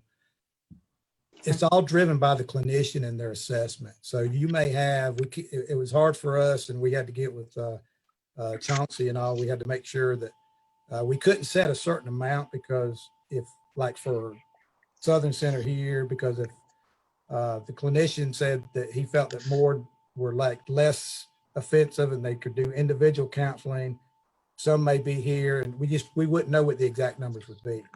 So the total is 110,000 for all of this. So if we can't exceed that, we can't exceed that amount for the total. Michelle, Mr. Mayor. I can let Michelle answer that when she's waving her hands. So if you look at the terms of the contract, we addressed that in the compensation portion. The language that was included in there is that invoices have to be submitted, and it's basically a first come, first serve type process. So the providers will have that information. You are correct. The defense attorneys were a little different. We were able to set just a finite amount of what they would be paid through the grant. However, for the providers, it's a case by case basis, because that determination is based on a number of factors. It's based on what the clinician determines the treatment approach to be for that individual. There could also be situations where the individual doesn't complete their counseling sessions. And if so, they'll have to go back to the treatment team to reassess what the next step might be. For individual counseling sessions, you'll see that coming up. It's based on how many number of sessions they'll attend. But basically, the providers are on notice that they need to put their invoices in as quickly and promptly as possible. And when the funds are gone, the funds are gone. Okay. Other questions, comments, or concerns? If not, I've got a motion and second by Schlesinger and Watkins. Further discussion? Hearing none, all in favor of the resolution signify by saying aye. Aye. Aye. Opposed, no. The ayes have it. The resolution is approved. That'll take us to item B, and I'll ask the clerk to read that one by caption. A resolution to authorize the mayor to execute a professional services agreement with Laurie M. Dodson, Attorney at Law, LLC, to provide criminal legal representation to participants on swift, certain, fair domestic violence probation with funds from the Swift, Certain, and Fair Supervision Grant, not to exceed a total amount of $5,000. Can I get a motion and second for the resolution? So moved. Got Schlesinger and Watkins again. Further discussion. Now, this appears to be one of the first professional services contracts with an individual attorney to provide counseling. Defense services, provide criminal legal representation during this phase of the process. Jack, anything you want to add to this, please, sir? No, so this Ms. Dotson is one of the two that you'll be seeing. So okay. I'm like just how I'm just curious. How does it? I mean, how does somebody already applying for it in advance of it being brought before the commission? And how is the word getting out? Because, you know, I mean, do the courts have its own PR people? Because our PR people hadn't sent us anything on it. And so how did it get out? How do you promote it? And then, you know, somebody's already applied for it and it just hadn't been approved. And so, you know, the thing about funding and a grant that's $500,000 is always a concern to me. Of there are going to be certain folks that know about it and can benefit from it, when ultimately it's about helping the defendant that can't afford services and or an attorney, et cetera, et cetera. So, I mean, I support it, but that's just always, you know, curious to me how stuff like that, you know, happens. And we approve it, we support it, but, you know, that's just interesting. I'm asking a rhetorical question, making a comment on it, but I support it. Well, thank you, Mayor. Yeah, it does. Thank you, Mayor Pro Tem. But I think if I go back, this was something that we voted to accept the grant, and then it went through the procurement process. I think I heard Jack say that they worked with Chauncey, so you would have had notices and advertisements gone out. It would have been posted, and how people find out about it and look and then respond. I'm sorry we don't have anybody from procurement, unless maybe Michelle has some knowledge or information of how that went, or Dr. Moffitt. Anybody that have any knowledge about how the procurement process went and who applied and how they were selected? Jack? Mr. Mayor, you hit it right on the head. We just went through the county procurement process, which the BJA requires us to do. And we put it out there for the time that they allot on normal bids like that. And we came to that with these two. That's what we're bringing before you today. And it's my understanding too, correct me if I'm wrong, but didn't you say that the judge actually wanted to use every person who applied and kind of accommodated that when he selected the participants for the first round? Now, with the attorneys, there were minimum years of service, but on the counseling programs, he did try to keep within the framework of trying to, anybody that applied, he wanted to try to use them. And we had 3 apply for the 3 apply and for the different services, which are individual counseling, the family violence intervention program, and MRT. And then just one other comment, if I may. The participants in this type of treatment program would have been represented on the front side by an attorney, either private or public appointed, and they would have negotiated the ability to participate in this treatment program. Usually it's kind of for a reduced sentence. I'm not sure what the terms of this treatment program. Sometimes it's even a dismissal of the charges if they successfully complete the, which is why it's so important to have staff counsel be a part of something like this to make sure on the backside that those things are still in place. And it's usually not income based when you're talking about a treatment program. These services are available for everybody who is a probationer in the treatment program, not income based at all. Correct. And you're right. They are represented when they come for their initial court hearing and sentencing by the attorneys there, and that is negotiated at that time. And they are fully aware of what the program is. And there is a sanction and incentive matrix. So if they comply, there are incentives. There could be reduced fines or fees at the end of this. If there's consecutive sentences, the judge can waive that following sentence if they've been compliant. And if they violate, there are minimum sanctions that are in place. There's guaranteed, it could be range from something as increased reporting to minimum jail time if they go before the judge. Okay, is there further discussion on the resolution to retain the professional services of Lori M. Dodson, attorney at law LLC, for legal representation of participants in this domestic violence program? If further questions, comments, or concern? If not, I got a motion and second. All in favor of the resolution signify by saying aye. Aye. Opposed, say no. Mr. Mayor, going forward, I know we're done with this, but I would just think that going forward, although it showed the defense attorney's name, because the court proceedings are public record, and I don't know if the attorney can speak to this, but shouldn't the defendant's name also be listed as a person that's going to be receiving the funds as well? Well, I don't know that we know the defendants that are going to be opting into this, be selected for it and participate. Well, we have to know the defendants because the attorney has applied for the funding to defend or to get somebody counseling. So we do know the defendants, and you know, I'll reach out to Judge Hanson, but because there's other questions and concerns that I have to make sure that the process gets worked. But I'll reach out to Judge Hanson. All right.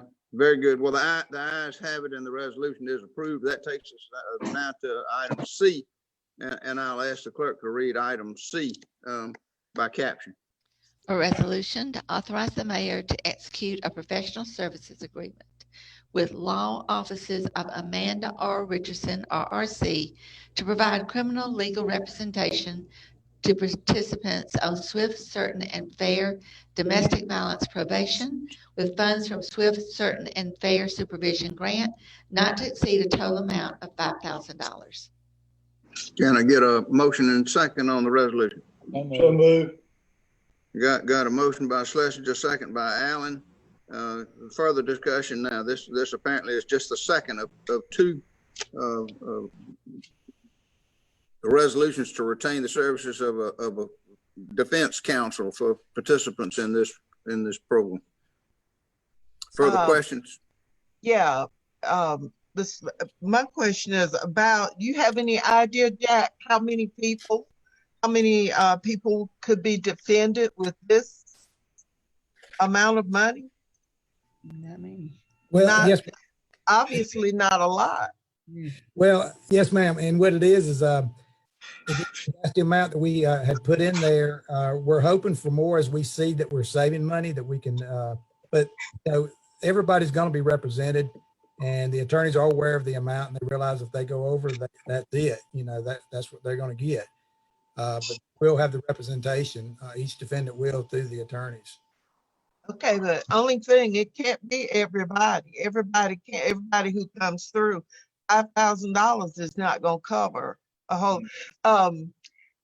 This was why I asked a while back if the chair of public safety could take an in-depth look at a lot of these programs, because you know, the more we look at this, the more questions that we have, and maybe we just need to get a clear understanding of this kind of program, how it works, how people get into it, how you choose people to defend folks, all of those kinds of things. And I think the chair of public safety agreed to do that at some point in time. But that was just my main thing, that it doesn't look like that's gonna cover a whole lot of people. Well, I share your concerns, Commissioner Lucas, and I do think that if this is one of the first occasions on which this grant is implemented, we're all kind of shooting in the dark, and it may need some refinement. So yeah, to follow up on it and to see what sort of experience we have, I think is a good advice for us, and I support you 100% in that. Is there further discussion on the resolution to retain the services of Amanda Richardson as a criminal legal representation for participants in this program? Further discussion? If not, I've got a motion and second. All in favor signify by saying aye. Aye. Opposed, say no. The ayes have it, and the resolution is approved. That takes us now to item D, which is some additional services, and I'll ask the clerk to read item D by caption.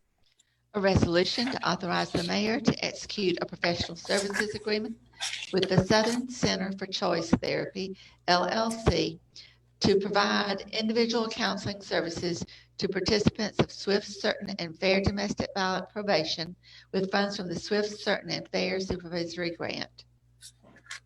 How is this different from A, Jack? Let me figure that, because A was a resolution to provide professional services with Southern Center for Choice Therapy for counseling services, and so is this. What's the difference between A and D? That's a good question, Mr. Mayor. What it is, there's three types of counseling. One was an individual counseling that we hope to put like people of the lesser violent offenses, like sibling, stuff like that, parent, child, go through some individual counseling. Southern Center is one of the few agencies that has several certifications, and with FIP being one of them with the state, they also have people on staff to do individual counseling as well, and they applied for this one as well. Okay, so one's group therapy and the other one is individual therapy. That's correct. Yes, sir. Okay, I got it. Can I get a motion and second on item D? So moved. Second. Got a motion by Schlesinger, second by Allen. Is there further discussion? Well, hearing none, all in favor of the resolution to provide Southern Center for Choice Therapy, LLC, for additional services, either group or individual, whichever one, signify by saying aye. Aye. Opposed, say no. The ayes have it, and the resolution is approved. That takes us to number 5, which is item E, and that's a companion to these other 4 thus far. And I'll ask the clerk to read item E by caption. A resolution to authorize the mayor to execute a professional services agreement with the Step After Evidence-Based Programming, LLC, to provide counseling services to participants on swift, certain, and fair domestic violence probation who have been evaluated for placement in more okay. You had trouble with it. I am too. Recognition. Recognition. I'll go with that. Therapy with funds from the Swift, Certain, and Fair Supervision Grant. All right, Jack, what is moral recognition therapy? Yeah, that is one that you would see a lot through the superior courts when they're daily report centers, but they also have, I've got it here, they've come out with a recent DV model. There's one person in the area that teaches it. It's Latrell Mims, who's a former Superior Court probation officer. She's very good. In fact, she's already doing some stuff with some Superior Court accountability. And this is a different type of program that does behavior modification, and they go and they actually have a workbook they have to work in as well. And they have to report homework back as well. And right. How close did we get, Jack, to pronouncing it right? Is it moral recognition? Yes, sir, it is. And when I did everything, I spelled it the same way y'all were thinking until I actually looked at it. But yeah, that is spelled correctly in there. So. That was very good. Can I get a motion in second? On, So moved. Allen and Schlesinger, is that right? Yes. Okay. Motion in second to retain the services of the step after evidence-based programming LLC to provide this moral recognition therapy service in connection with the domestic violence program. Further questions, comments, or concerns? If not, got a motion in second. All in favor of the resolution signify by saying aye. Aye. Opposed, say no. The ayes have it and the resolution is approved. That takes us to one for some additional services, item F in this same program. And I'll ask the clerk to read item F by caption. A resolution to authorize the mayor to execute a professional services agreement with S&K Professionals Limited Liability Company to provide individual counseling services to participants on swift, certain, and fair domestic violence probation with funds from the Swift, Certain, and Fair Supervision Grant. Okay. Can I get a motion and second on this resolution? So moved. Second. Got a motion by Schlesinger, second by Allen, I believe. Further discussion? Mr. Mayor, I'm going to ask the same question you asked a while ago. How's this different from number 1? It says individual counseling. Oh, Jack, could you answer that? Yes, ma'am.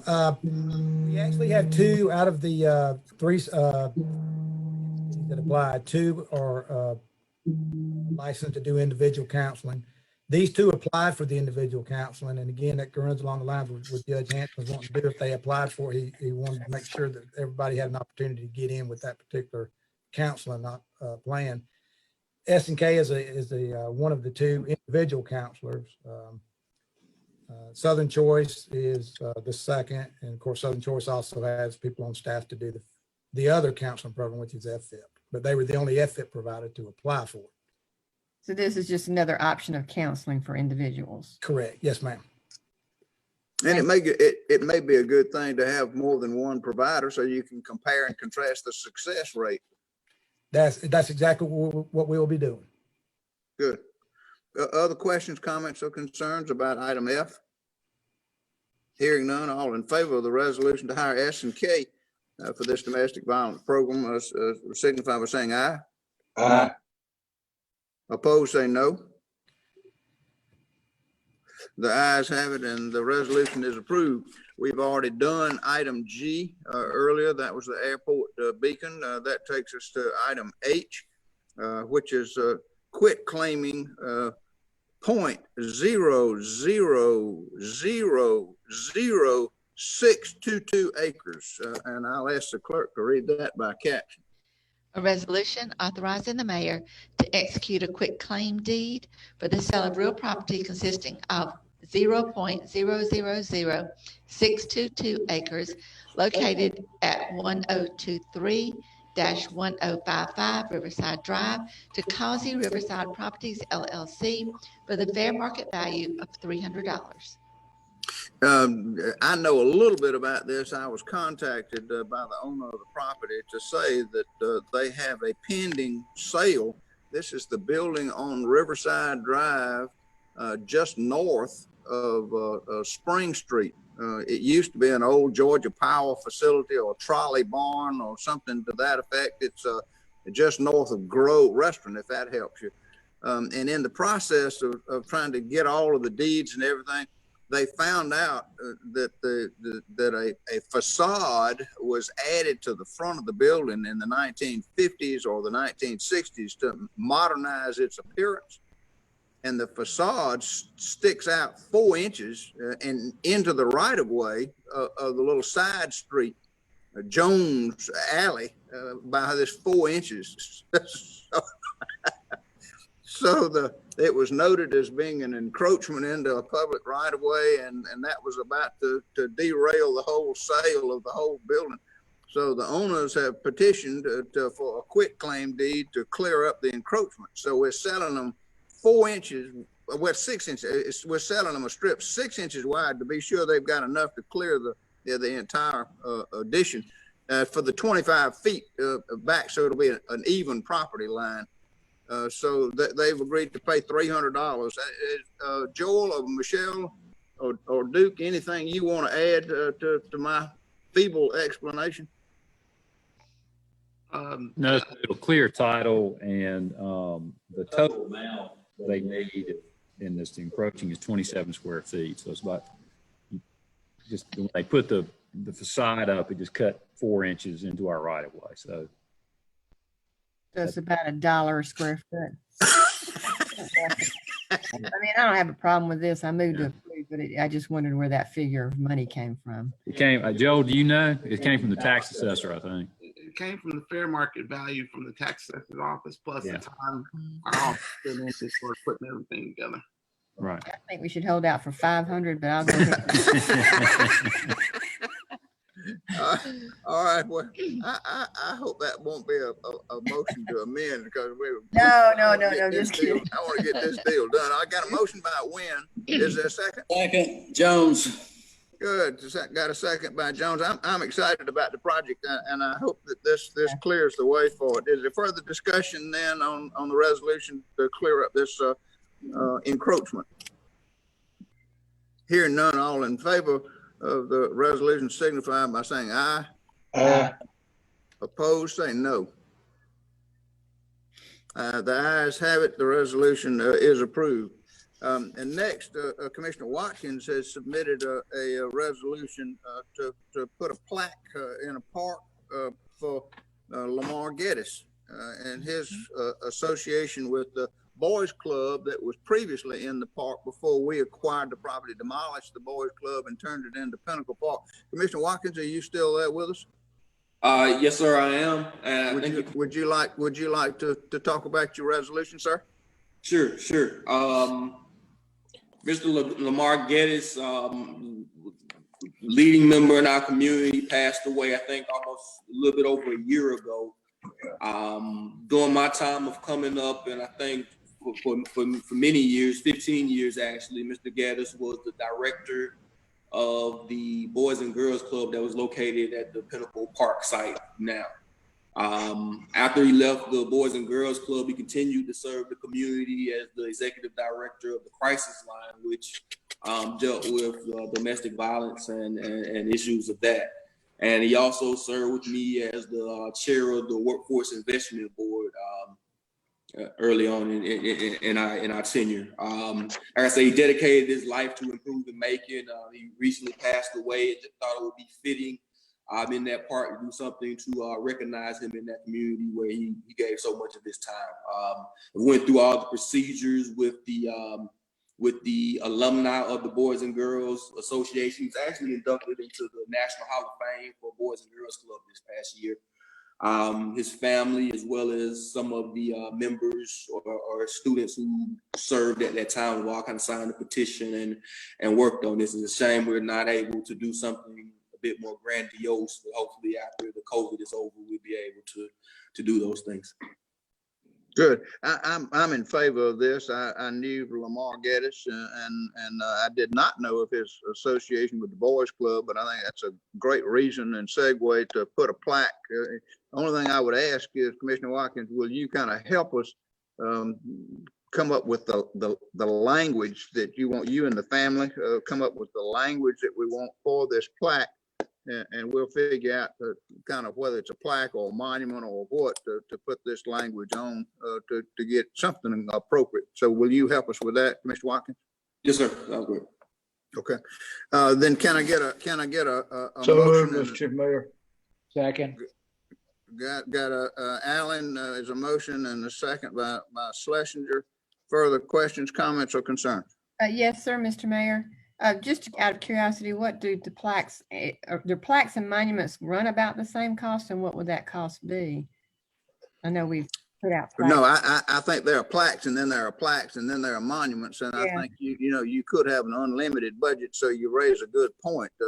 And Commissioner Watkins, any idea as to cost? Yeah. still some ongoing conversation, because like I say, it's my understanding that the Alumni Association of the Association of Boys and Girls Club was also interested in how they could contribute to such a thing. But it's a matter of us all figuring out like what type of monument or plaque and I anticipate that it'd be nominal to the county. That you do have some outside agencies that are interested in contributing as well. Would you be interested? Would you be interested in an amendment to say cost to the county not to exceed $500? Yeah, that's what I was going to say. Yeah, that'd be fine. Can we do that? Yeah. I'll make that amendment. That would be a friendly amendment. Commissioner Watkins is agreeing to amount not to exceed $500, and also that he'll kind of help work with the family to get the appropriate wording. Any other questions, comments, or concerns about the resolution? Hearing none, all in favor of the resolution signify by saying aye. Aye. Opposed, say no. The ayes have it, and the resolution is approved. Thank you, Commissioner Watkins.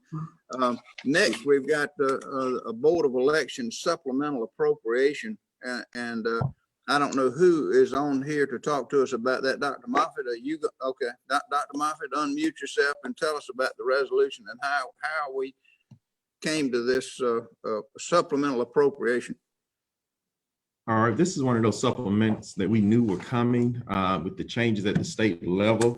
Fortunately, we've been kind of lucky that they postponed 2 elections and trying to give us time to get it. But at this time, we can't delay this any further.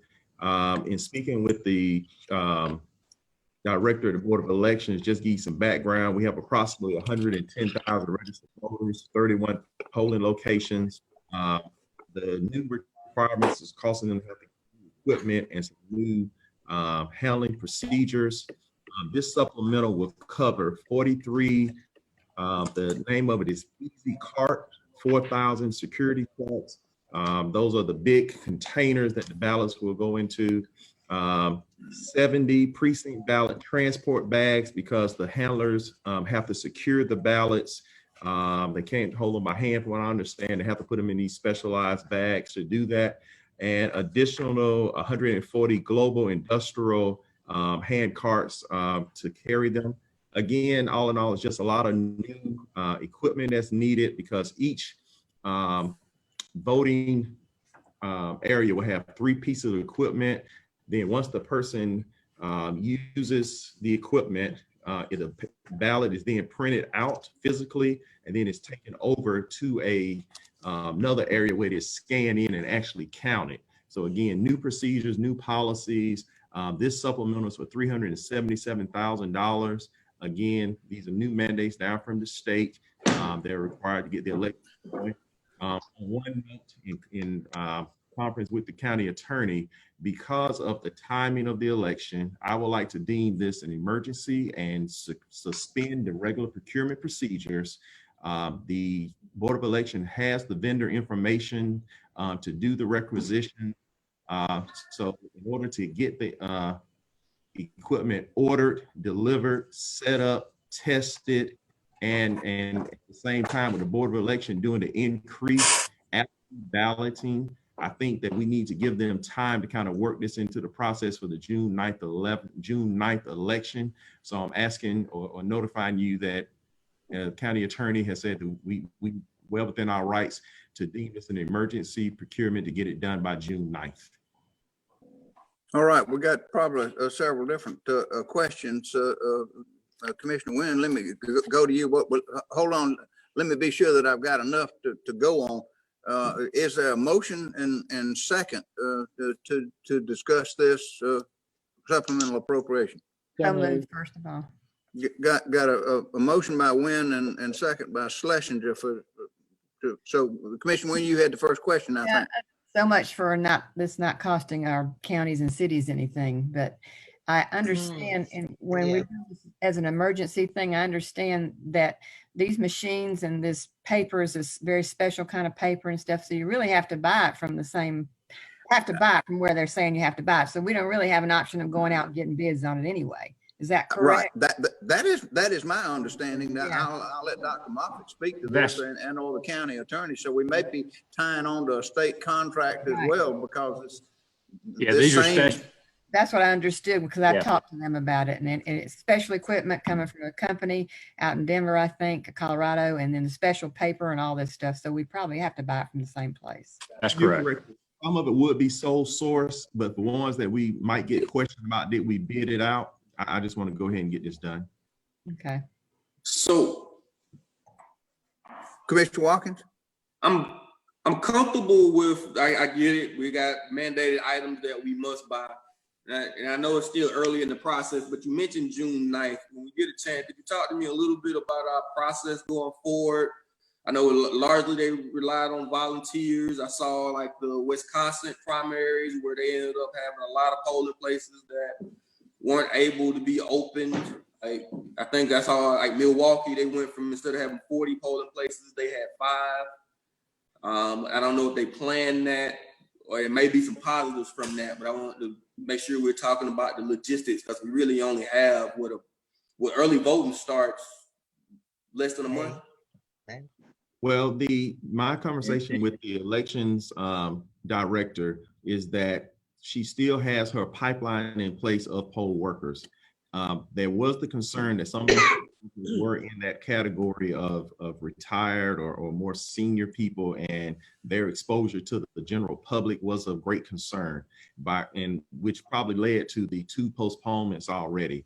So hopefully by June 9th, we will be a little healthier community, and she will still have access to that pipeline to have the number of workers that she requires.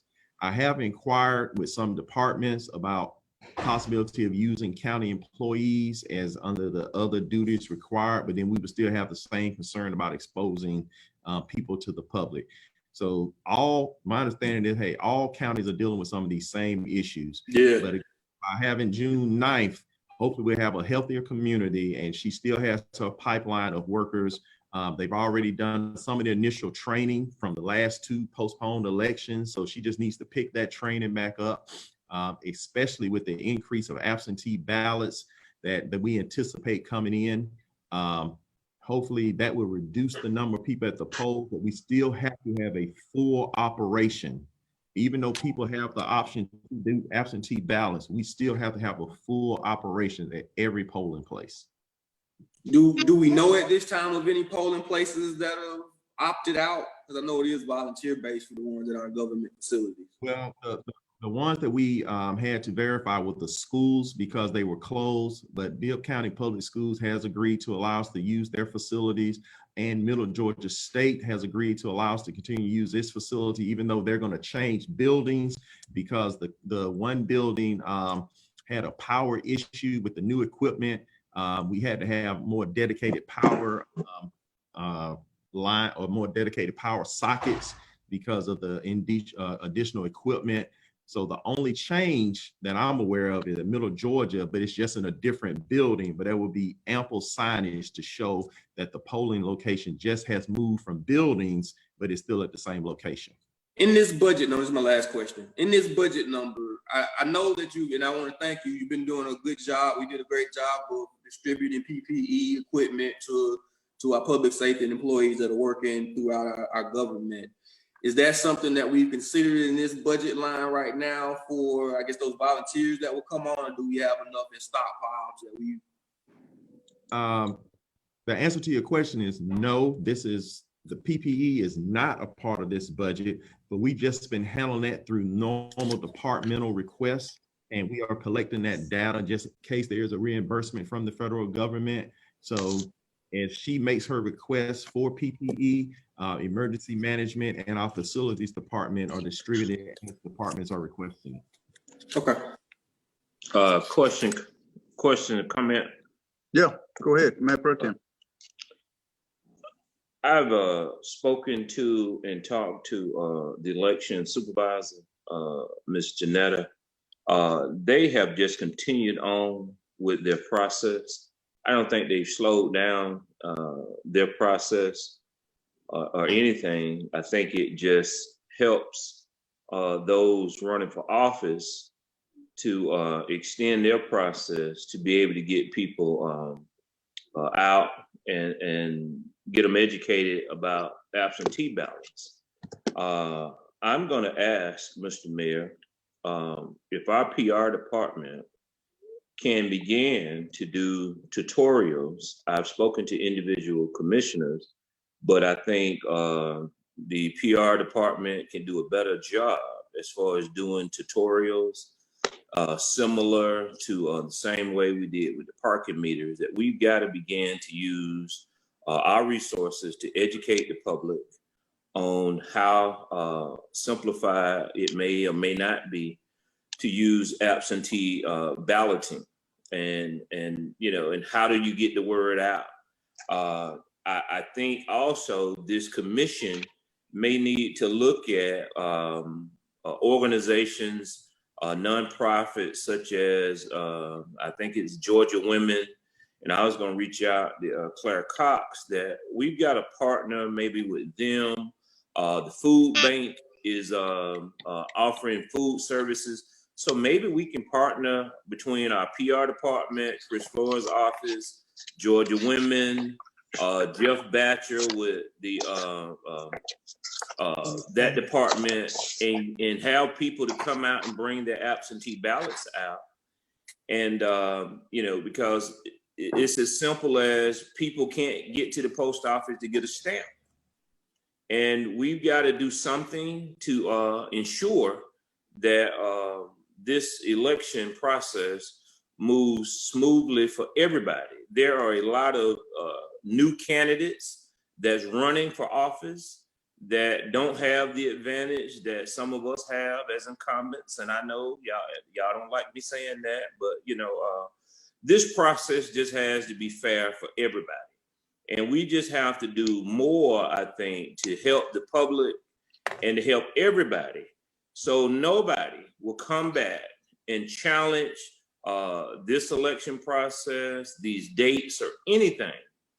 And in particular, I'm going to even ask committee chairs that Mr. Mayor, a lot of stuff came through committee of the whole today, but we have got to allow committee chairs to go ahead and function during this process by Zoom as well. Yeah, I mean, this is life as we know it. So committees have to function as well. And y'all could use Zoom, and these committee chairs and committees can use Zoom just like we're doing today, so they can have the information, especially our finance committee. Because Mr. Mayor, you and I know Julie is working hard on a budget, but the public is going to want to know what's happening and to be informed. So I just want to put that out there and really get some thoughts from others as we move forward on this. And of course, we're going to always support our Board of Election and give them what they need. Thank you, Mayor Pro Tem. Good comments, and we'll certainly work. I'm confident that Chris Floyd is doing his part to put the word out about the options for voting, because we do want everybody to vote, and we want to make it as easy for them to vote as we possibly can. So yeah, we'll certainly look into that. Is there further question, comment, or concern about this supplemental appropriation for the Board of Elections? If not, I got a motion and a second. All those in favor of the ordinance signify by saying aye. Aye. Opposed, say no. The ayes have it, and the ordinance is approved. The final ordinance, item K, has already been taken care of. We voted on that earlier in the meeting. So that brings us to the end of our agenda. Any points of personal privilege or anything that anybody wants to say? I'm interested in committees meeting by Zoom. I mean, what are their thoughts? Yeah. I'll just have to turn that over to somebody like Rachel and IT department and Chris to figure out, whether we could make it part of a bigger meeting or exactly what. I don't know how we would do that, because there's a host and a this and a that and the other. So I'm not trying to say it can't be done. I'm just trying to say that we just need to figure out what to do. I'm not a Zoomer. can't we do it in the same way that we're sitting here? I mean, there's no difference in when we're all sitting in the room together and the chair just chairs the meeting. And we all have the emails with the agendas and all of that. So I've been wondering that too. This has been, kind of efficient doing it this way. And we haven't had other items that we have seen on the agenda that couldn't be handled this way. But there are several items on here that should have been in a different committee. So the whole court thing should have been probably in public safety. But I think I've always said that we as chairs, we need to function if we're truly going to be and represent the true functions of government or the arms of government. And right now, I mean, everybody's legislating. It looks like. We will check into that, and legislating. we'll check into that and see. And again, I really am hopeful that the governor does not have to extend his order, and it's currently scheduled, I think, to end his shelter-in-place order. It's April the 30th is my recollection. So we've got one more committee meeting day, and that would be on something like the 28th, if I'm thinking right. And we'll see between now and then what we can do in that regard. So I'll be glad to follow up on that. Commissioner Wynn? Yeah, Mr. Mayor, I agree with Commissioner Lucas. I don't see why we couldn't have been doing things the way we have been doing them with our committee chairs in charge of specific things. So, if we go to one more meeting where we have our committee meetings, I think we ought to go back to the way we've always done them on the Zoom. We'll look into that and see what we can do to accommodate it. Any other questions, comments, or concerns to come before us? If not, we've reached the end of our agenda, and without objection, can I get a motion to adjourn? So moved. Got a motion, and without objection, we are adjourned.